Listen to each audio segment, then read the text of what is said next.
Véritable success story de la radio Espace Guinée, les Grandes Gueules, détentrices des meilleurs scores radio en Guinée, de la meilleure émission talk show, a donné le créneau horaire du départ au bureau et du retour à la maison, récoltant depuis des années consécutives le titre d'émission la plus écoutée en Guinée, toutes catégories confondues. Un grand total de plus de 5 millions d'auditeurs ont été fidèles au talk show Les GG, diffusé jour après jour sur toutes les stations du réseau Adafo Média de 9h à 10h30, un exploit qui restera longtemps dans les annales de la bande FM en Guinée. À 10h21, ainsi va le pays ce matin avec Maurice Dopavogui, porte-parole de l'USTG, Boubacar Souma que nous allons joindre un peu plus tard dans notre émission. Vous allez être bref, franchement les gars, hein, franchement. Allez, comme ça. Vous avez écouté Dopavogui avec ses analyses. Dopavogui m'a vraiment laminé ce matin. Laminé? Oui, parce que je ne m'en sortais pas. Quelquefois, j'avais l'impression qu'on parlait d'un autre sujet. Tellement le théorème développé était assez dense. Donc, ce que je veux rappeler, c'est que sincèrement, sur l'origine de la création du SLEG, sur les pères fondateurs, sincèrement, ça n'a rien à voir dans ce débat. Ce dont il s'agit, c'est de cette crise qui a été créée et le jeu qui est le leur maintenant. Parce que sur le statut même de lui-même Assouma, de Sissavadé, je pense qu'il n'a pas eu le temps de répondre à cette question, mais ça va être important pour qu'on sache où se trouve réellement l'illégalité. Merci, messieurs. Bien, allez. Le temps. Non, mais j'écoutais sérieusement Dopavogui, même si je comprenais rien à tout. Il parlait français. J'espère. Jusque vers la fin, là où il a tout gâté. Là où il a dit que comment vous pouvez demander à ceux qu'on vous donne 8 millions. Non mais alors moi je crois que je le comprends. Beaucoup de difficultés à démarrer, à dire l'essentiel. C'est le propre des professeurs, des enseignants. Mais absolument, c'est le propre des enseignants. Ils vous donnent le titre de la leçon, les objectifs, les prérequis. Ils rentrent dedans. Donc, avant de dire l'essentiel, le temps, il est parti. Moi, je veux juste dire à l'USTG, il faut changer de porte-parole. Hein. Voilà. Allez, on a M. Dora avec nous dans ce studio. Permets-moi d'ajouter aussi, puisque Thomas me met le miel à la langue. Je crois que c'est le propre nos pauvres enseignants. Il y a de quoi augmenter leur salaire. Parce que lorsque vous regardez l'analyse de M. Dopavogui, vous êtes confronté à une situation qui vous dit que les enseignants ne sont pas habitués à l'argent. D'accord? Mais oui. Mais c'est la réalité. Oui, mais on lui dit qu'on est en train. Oui, mais on lui dit qu'on est en train de négocier 8 millions pour toi. Et lui, il pense que c'est insurmontable. Que c'est impossible. Monsieur Koïta, bonjour, bienvenue chez les Grandes Gueules. Comment ça va ce matin? Alhamdulillah, je vais bien. On s'intéresse à vous parce que j'ai vu hier cette déclaration du côté de votre association COGEPED. On parle Kalinko, on parle aussi de ces élections. Déjà votre analyse globale de la situation. Merci beaucoup mon cher Lamine Girassi, surtout pour l'invitation, mais à l'ensemble des animateurs de cette grande émission. Pour aller à l'essentiel, avant de répondre sur la question de Kalinko, permettez-moi en tant qu'humain, en tant que croyant, de m'incliner pieusement devant la mémoire de toutes ces victimes des violences politiques et électorales dans ce pays. Mais de façon vraiment particulière aux victimes de ce drame extraordinaire de Kalinko. Et j'ai envie de dire quelque chose, tout simplement. Trop, c'est trop, ça suffit. Et pour venir à votre question de façon globale sur les élections, comme vous le savez, la COGELPED fait partie de la société civile, c'est une organisation de la société civile. Je vous rappelle que c'est la COGELPED, la convergence des jeunes leaders pour la paix et la démocratie, qui regroupe même 20 à 25 ONG membres. Et nous avons pris part à ce que nous avons appelé la synergie des acteurs de la société civile pour l'observation citoyenne des élections. Au moment des campagnes, le jour même des élections et après la gestion maintenant des contentieux, nous avons relevé beaucoup de choses. Raison pour laquelle, au cours même des élections, nous avons fait 3 déclarations différentes pour situer sur des irrégularités, sur des fraudes, sur des constats que nous avons à faire, non seulement à Conakry, mais aussi à l'intérieur du pays. Mais de façon claire, parce qu'on n'a pas beaucoup de temps. Sur l'observation, peut-être que le rapport qui va sortir dans quelques semaines va vous dire plus clairement, mais moi je veux juste résumer en quelque chose. Ces élections de proximité ont juste envoyé un message à l'élite politique un message de frustration, un message vraiment de désintéressement des citoyens de la question politique. Est-ce que ça c'est compréhensible? Oui, c'est compréhensible. Je pense aujourd'hui que la politique, l'élite politique, moi d'ailleurs je traiterais d'une élite aujourd'hui responsable. Parce que moi je suis de ces personnes-là qui n'ont vraiment pas peur des mots. J'aime appeler les choses par leur nom. Nous sommes à un moment donné dans notre pays où rien ne peut arranger les choses que la vérité. Il faut que l'on se regarde en face, quelle que soit la personne en face, quel que soit son statut, son rang social, que l'on puisse se dire la vérité, parce que nous avons quelque chose qui est plus essentiel que cette dîner. Oui, mais il y a une complicité aussi. C'est bien de se dire, moi je vous regarde dans les yeux et je vous dis la vérité. Aujourd'hui, cette population n'a plus confiance aux politiques parce que la politique est complice de la société civile, entre autres, tout le temps. On le dit. Voilà. Pas totalement. Non, vous allez. C'est important, M. Koïta. Ce que Lamine dit est tellement pertinent. La société civile, c'est d'abord cet engagement citoyen qui n'est souvent pas rémunéré. C'est un combat difficile. Et d'ailleurs, vous savez, c'est votre monde, les tentations qu'il y a autour, les manipulations tentées par les partis politiques. Et alors, quand on vous entend, ce serait peut-être bien de se jeter aussi le jardin, la pierre dans le jardin, ce serait intéressant. Vous n'avez pas dit que tout est propre de ce côté. Permettez-moi. Vous savez, il faut avoir une constipation morale pour ne pas reconnaître qu'il y a des problèmes. La société civile a ses problèmes. Il faut le reconnaître clairement. Mais n'oubliez pas le sacrifice aussi que d'autres. Non. C'est pas une manière de commettre tout le monde. Je viens. Vous savez, chaque fois, j'ai toujours été contre un discours. J'ai toujours été contre un procès injuste qui est de dire que la société civile ne fait rien. Parce qu'aujourd'hui, on se rend compte. Mais quand on de façon globale, c'est ce qui s'est dit. De façon globale. Moi, je suis de la société civile depuis des années et je reconnais que la société civile a des problèmes, la société civile a des manquements. Aujourd'hui, il faut le reconnaître clairement. Et nous sommes en train de travailler pour que l'on puisse relever le défi et qu'on puisse jouer notre responsabilité sur l'espace public guinéen. C'est parce qu'aujourd'hui, l'espace public guinéen est monopolisé. Et excusez-moi, les médias que vous êtes ne trouvent leur matière première que dans la politique. Mais non, dans non, écoutez. Monsieur Koïta, on va se comprendre nécessairement. Disons vrai. Qui vous a appelé hier? Vous-même. Bien. Vous-même. Et pourquoi je vous ai appelé? Oui. Non, mais attendez. Là, c'est une colle. Non, pas du tout. C'est moi-même qui vous a appelé hier. Parce que j'ai vu un article. Attendez, je vis un article sur Guinée 7. Je me suis dit, vous êtes brillant, c'est intéressant de vous écouter. Quand vous dites que les politiques monopolisent les médias, en tout cas, c'est pas. Je vais vous dire une chose, mon cher Lamine. Oui. Je vais vous dire une chose. Vous savez, je parle ici au nom de la COGELPED. Oui. Mais il y a aussi. Au niveau de la COGELPED, nous avons toujours agi.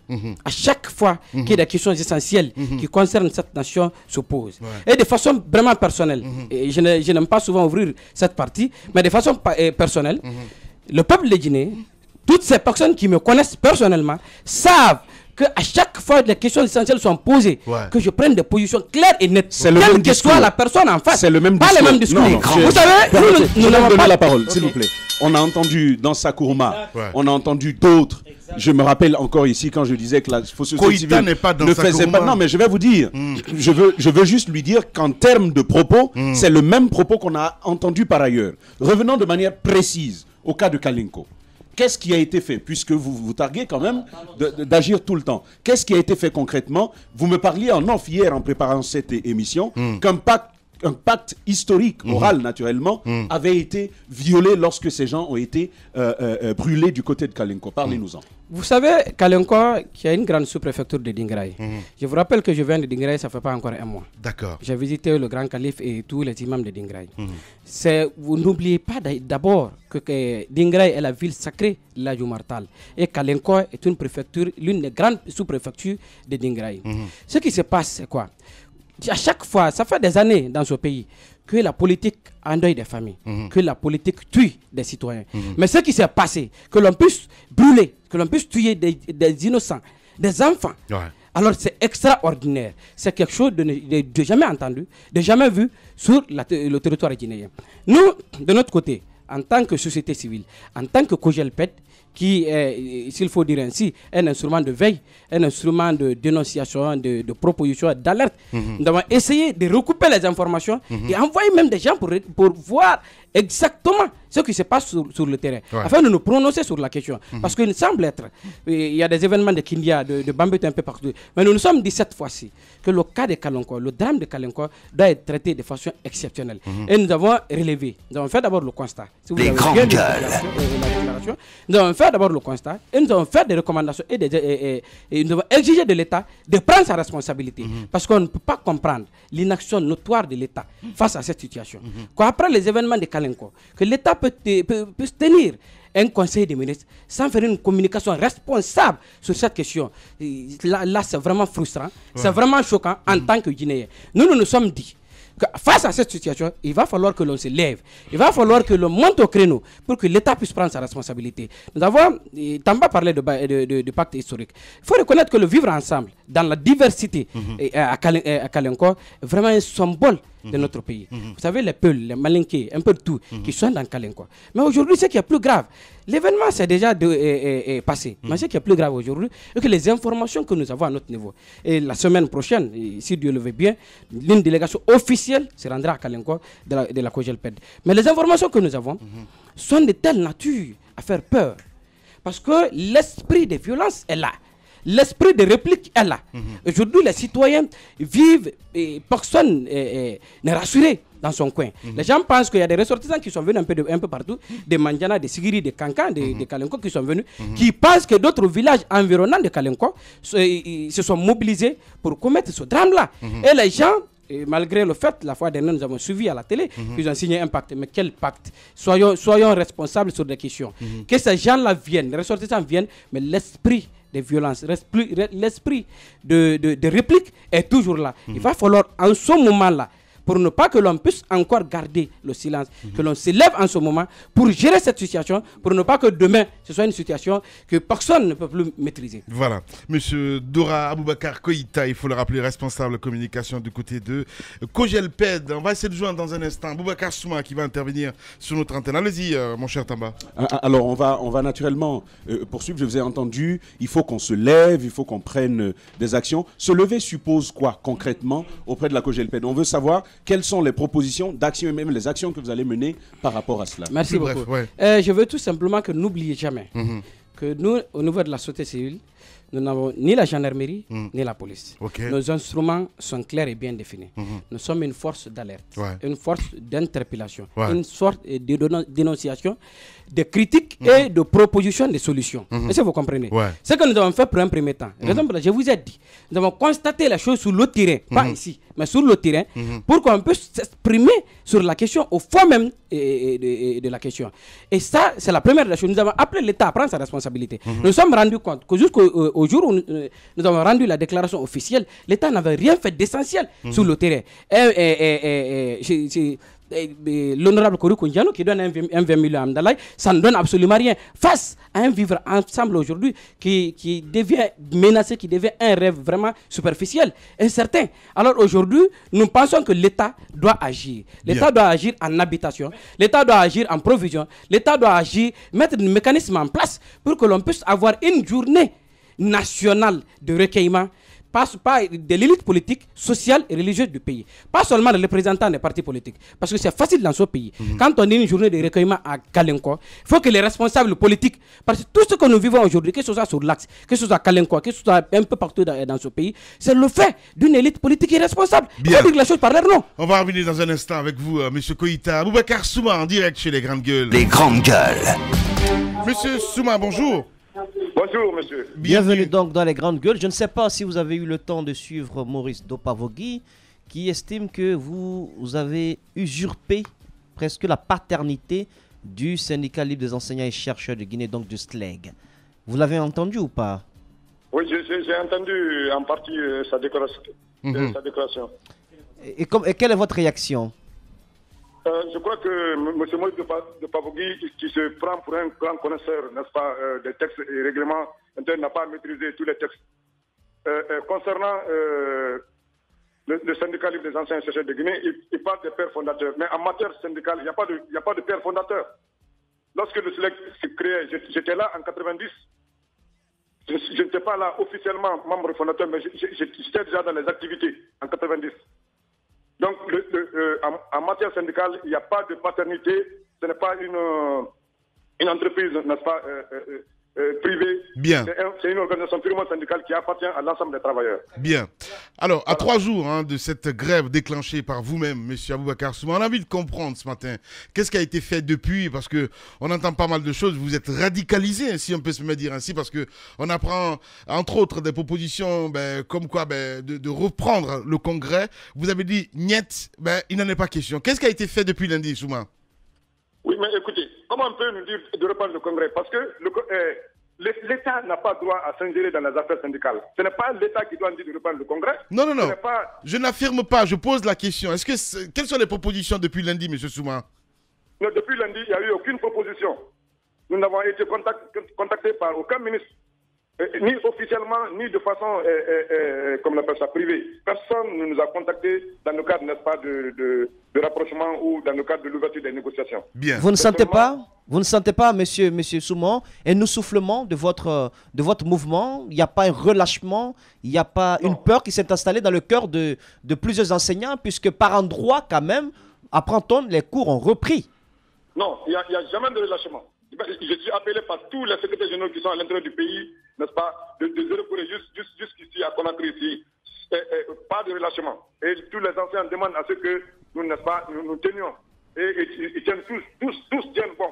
Donc, il n'est pas question de relâcher. Bien. Nous avons notre position est claire. Nous avons demandé à ce que, d'abord, les 40% soient payés intégralement et avec effet rétroactif. Parce que l'État nous l'a arraché, n'est-ce pas, de façon illégale. Bien. Parce que c'est un dû, depuis 2007, notre point d'indice était à 1030. Donc on ne voit pas de raison qui fait qu'il peut baisser cette parade monétaire du point d'indice là à 751. Donc nous ne sommes pas d'accord. Donc ils ont signé un protocole d'accord, n'est-ce pas, les centrales ont signé un protocole d'accord qui n'est pas, dont ils ne maîtrisent pas les tenants et les aboutissants. C'est un protocole d'accord, c'est une revendication purement de l'éducation. Donc les centrales n'ont pas à signer à la place des responsables syndicaux de l'éducation. C'est pour ça que nous avons dit que nous ne sommes pas d'accord avec ce protocole-là. Bien. Monsieur Souma, à ce point, aujourd'hui, nous sommes jeudi, 4 jours déjà. Vous dites qu'il n'y a eu aucune proposition, il n'y a pas eu d'approche, non seulement des membres du gouvernement, mais on apprend aussi qu'il y a Mohamed Saïd Fofana quand même qui vous a approché. Oui, Mohamed Saïd Fofana nous a appelé aujourd'hui, il voudrait nous rencontrer. Il veut savoir, n'est-ce pas, il veut qu'on lui explique, n'est-ce pas, justement, ce qui se passe. Parce qu'il dit qu'il vient d'être nommé.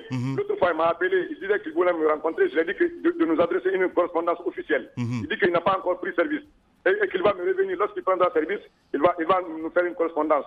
Mais hier encore, il est revenu sur la question. Il me dit que, même s'il n'a pas pris service, mais on lui dit de prendre contact avec nous. Donc, il souhaiterait nous rencontrer aujourd'hui. Je lui ai donné rendez-vous dans l'après-midi. On va se rencontrer pour lui donner, n'est-ce pas, des explications concernant ce moment de grève-là. Ce n'est pas une négociation, c'est une explication qu'on va lui donner pour qu'il puisse mieux saisir, n'est-ce pas, les paramètres, n'est-ce pas, les contours de cette grève-là.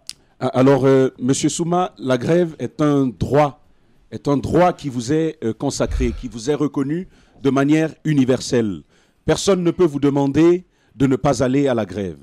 Et même à supposer que, de l'autre côté, on estime que vous êtes dans l'illégalité, on peut bien concevoir que vous sentiez que votre démarche est tout à fait légale et elle est tout à fait légitime.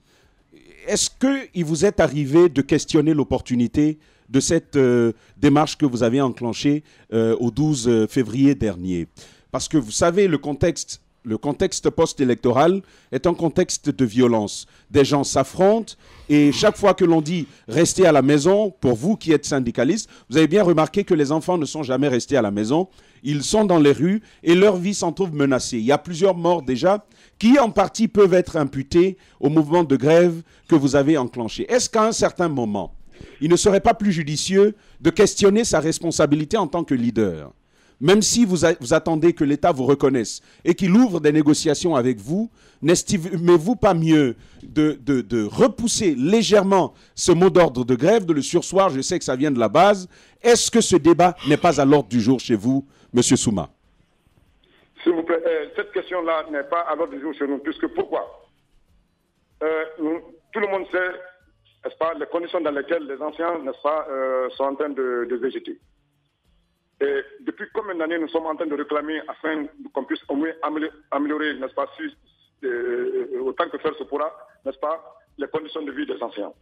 et chaque année, n'est-ce pas, cette session de grève. Donc nous voulons mettre fin, n'est-ce pas, cette fois-ci, n'est-ce pas, à cette péripétie, n'est-ce pas, de grève, cette répétition de grève.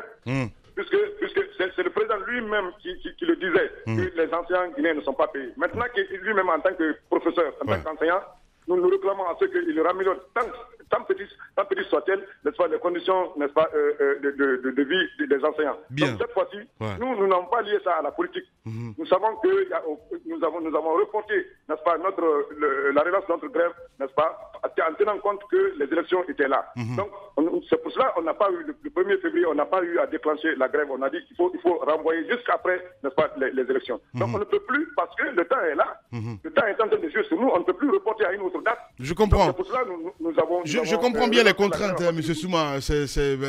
Il faut être peut-être à l'ouest pour ne pas comprendre ce que vous ressentez en même temps, parce qu'il y a une crise de confiance qui est là. Mais en même temps, parlons de ce congrès, justement, M. Souma. On va essayer de faire un focus dessus. Ça a été fait comment? Est-ce que c'était pas tenu de manière clandestine, si on peut se permettre de dire ainsi? Si on vous demandait aujourd'hui de reprendre un petit peu le congrès, vous avez dit non, vous ne voulez pas? Non, on ne va jamais reprendre le congrès. Pourquoi vous ne voulez pas? Pourquoi nous ne voulons pas? Oui. Parce que je me demande pourquoi l'État nous a-t-il interdit de tenir notre congrès de façon officielle. Justement, mais si vous avez l'opportunité, M. Souma, vous avez l'opportunité, parce qu'on a eu Damantan dans ce studio la dernière fois ici qui disait, écoutez, si la base reconnaît, ou l'autre camp, je parle de vos confrères, de vos collègues plutôt, s'il y a en tout cas une reprise de congrès, là de ce côté, l'État pourra discuter avec vous. Bien sûr, est-ce que s'il y a une meilleure organisation... Alors, Allô, monsieur Souma? Nous avons adressé, allô? Oui, vous m'écoutez? Je voulais juste renchérir la question de... S'il vous plaît. Nous avons adressé des correspondances à tous les niveaux pour leur dire que nous voulons tenir notre congrès. Nous avons adressé les lettres d'invitation à toutes les institutions nationales et internationales, y compris l'inspection générale du travail. Tous étaient informés. Comment se fait-il qu'ils nous empêchent de tenir de façon officielle ce congrès-là, alors que nous avons fait appel à toutes nos structures à la base qui étaient déjà à Conakry ici? Bien. Donc, ils nous en ont empêchés, et nous aussi, nous avons dit qu'il faut que ça se tienne parce que les conditions étaient là remplies. Tous nos démembrements à l'intérieur du pays étaient déjà là. Bien. Allez-y. Alors, M. Souma, en même temps, on nous apprend que l'un des points que vous revendiquez, à savoir le paiement des 40%, on apprend que la première tranche doit être payée dans les prochains jours. Est-ce que cette information peut faire changer votre position? Non. C'est le protocole, justement, c'est le protocole là que les anciens ont rejeté. Le protocole qui fait étalage du paiement de ces valeurs de ces 40% là sur 2 ans. C'est ce qui a été rejeté par les anciens. Parce que ça n'a pas été signé par les anciens, par les représentants des anciens, ça a été signé par les représentants des centrales. C'est pour cela que les anciens ont dit non, nous n'acceptons pas que ça soit hypothéqué de cette façon de 10% et étalé sur 2 ans. Bien. Donc nous avons exigé parce que c'était notre droit, c'était notre but. Donc on les paye intégralement. C'est pourquoi on a dit qu'il faut que les 40% soient payés et avec effet rétroactif en tenant compte, n'est-ce pas, au mois de novembre, puisque ceux-là qui doivent aller à la retraite, si cela n'est pas fait, ils ne vont pas bénéficier. Bien. Monsieur Aboubacar Souma, merci beaucoup, Monsieur Souma, et surtout bon courage. Merci beaucoup. Au revoir. Radio Espace, les grandes gueules. Leur spécialité, c'est la démesure totale. Tant qu'ils ne changeront pas, nous ne changerons pas non plus. Les grandes gueules, à suivre tous les jours sur la radio d'opinion. Radio Espace. Avec Aboubacar Koïta, avec nous dans ce studio. Monsieur Koïta, vous avez écouté Souma, déjà votre analyse, parce qu'on parlait tout à l'heure des violences. Votre analyse? Je pense qu'à travers la même déclaration que nous avons faite il y a quelques jours, nous nous sommes prononcés encore, la COJELPER, je vais bien sûr parler, sur cette situation de grève en répétition. Et la première communication de M. Dopavogui, je pense que c'est ce genre de communication qui met une fois encore le feu sur ces situations-là. Moi j'aime dire ça, il faut qu'on se dise les choses clairement. J'aime beaucoup ça. Aujourd'hui, l'État est seul responsable de cette situation. Ne regardez pas la personne qui est en face. C'est pas Abakar Souma qui est le plus important. C'est pas Abakar Souma qui est essentiel dans cette affaire. Ce qui est plus essentiel, c'est l'avenir de ces enfants qui sont à la maison, qui ont fait des mois sans formation, sans aller à l'école. C'est dangereux que l'on puisse laisser parce que, quoi que l'on dise, les religieux, quand même, après leur concertation avec le clan Bakar Souma, ont donné un temps, 2 mois ou quelque temps, pour permettre à l'État de voir les choses, d'étudier la situation, afin qu'on n'en arrive plus à cette situation malheureuse. Mais la triste réalité est qu'aujourd'hui, nous assistons chaque jour que Dieu fait, que des Guinéens encore sont tués, des jeunes Guinéens sont encore victimes, blessés, tués. Je parlais hier avec le ministre Gassama, qui nous disait qu'il y a un jeune qui ne peut plus marcher. Et il est dans un établissement hospitalier, je veux dire, qui ne peut plus jamais marcher. Et des autres Guinéens qui sont tués chaque jour que Dieu fait. Des véhicules caillassés, des boutiques incendiées. Je ne comprends pas cette situation que l'État peut gérer. C'est cet orgueil que j'appellerais ainsi, inutile, entre le gouvernement et ces syndicats-là. C'est malheureux, ça fait mal, l'État doit agir. Et l'État reste, pour moi et pour nous au niveau de la COJELPED, l'État reste aujourd'hui le seul responsable face à cette situation, parce que la sécurité des citoyens incombe à l'État. Il va falloir que l'État agisse maintenant. Justement, qui parle de la société civile parle d'implication, parle du terrain. Vous avez dit que vous avez été sur le terrain. On a envie de comprendre ce matin, parce qu'il faut mettre tout le monde dans le même bateau, qu'on l'a dit. Quelles sont vos relations aujourd'hui, entre autres, avec le CNOSC, avec d'autres structures de société civile? La PQ, des autres. Pour une première réponse, je vais vous dire que la COJELPED fait partie du CNOSC, du Conseil national. D'accord. Vous savez, la COJELPED est vraiment membre essentiel du Conseil national. Mais nous, la particularité au niveau de la COJELPED, c'est que nous arrivons à travailler avec tout le monde. Nous pensons que la guerre de leadership, la culte qu'il faut des personnalités, ça existe. Ça existe. Non, ça existe. Bien. Moi, je ne tourne pas autour du pot. Les grandes gueules. J'aime dire que la société civile a ses problèmes. La société civile a ses manquements. Mais toutes les structures de ce pays, de la société, que ce soit CANEC, PECUD, tout le citoyen, tout le monde. La fois dernière, je suis dans votre journal télé avec Ballet d'ailleurs. Tout le monde, nous travaillons avec tout le monde parce que nous croyons à une chose. Ce qui est essentiel, c'est que nous défendons. C'est cette Guinée-là. Nous ne sommes pas dans le cœur de go. Nous pensons que la société civile, ce n'est pas un instrument de recyclage. Il faut que ça s'arrête. Il faut que l'on puisse jouer notre rôle, qui est de veiller, qui est de critiquer, qui est de dénoncer, qui est de proposer. Et que ça soit surtout pas un tremplin, parce que on le non, sait. pas du tout, pas du tout. Va. Raison pour laquelle je vous dis, il y a des gens au niveau de la société civile qui font vraiment mal à cette société civile. Il faut reconnaître cela, comme dans votre profession d'ailleurs, comme les médias. Mais bien sûr. Partout un peu ça existe. Qui sont ces gens-là? Non, justement. Non, pas forcément. Non, écoutez. On se regarde dans les yeux. On se regarde dans les yeux. Et on se dise les choses. Là, je vous dis clairement. Bien. Mais il faut le lui dire. Qui sont parce qu'il a dit qu'il aime dire les choses comme elles sont. Non, j'aime dire les choses. Je vais vous dire tout simplement. Quand je dis il y a des gens au niveau de la société civile, c'est pas forcément une personne. Dès que vous allez me parler d'une personne, vous savez, attendez. Peut-être. Moi, je suis perdu. Attendez, des gens permettez. C'est pas seulement que je vise une personne en parlant. Est-ce que vous comprenez? Mais on peut se permettre quand même de dire aujourd'hui que la société civile souffre de façon globale de ses leaders. Donc, Abdourahmane Sano, c'est un problème avec Dansa Kourouma, la collaboration et les pas forcément un problème, mais qui est un être humain qui peut avoir ses manquements.